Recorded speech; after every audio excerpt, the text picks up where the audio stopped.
بسم اللہ الرحمن الرحیم۔ السلام علیکم ورحمۃ اللہ وبرکاتہ۔ آج کی ویڈیو کے اندر مسجد میں داخل ہونے کی دعا اور مسجد سے باہر نکلنے کی دعا پڑھنا سیکھیں گے۔ تو ویڈیو کو شروع کرتے ہیں۔ سب سے پہلے تعوذ اور تسمیہ پڑھیں۔ اعوذ باللہ من الشیطان الرجیم،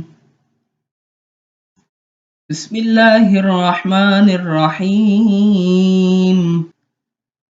اللہم افتح لی ابواب رحمتک، اللہم افتح لی ابواب رحمتک۔ ترجمہ: اے اللہ میرے لیے اپنی رحمت کے دروازے کھول دے۔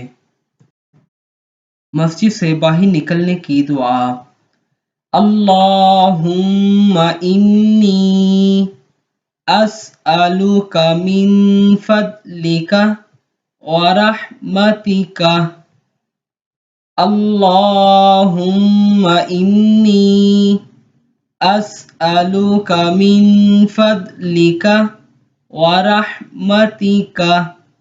ترجمہ: اے اللہ میں تجھ سے تیرے فضل اور رحمت کا سوال کرتا ہوں۔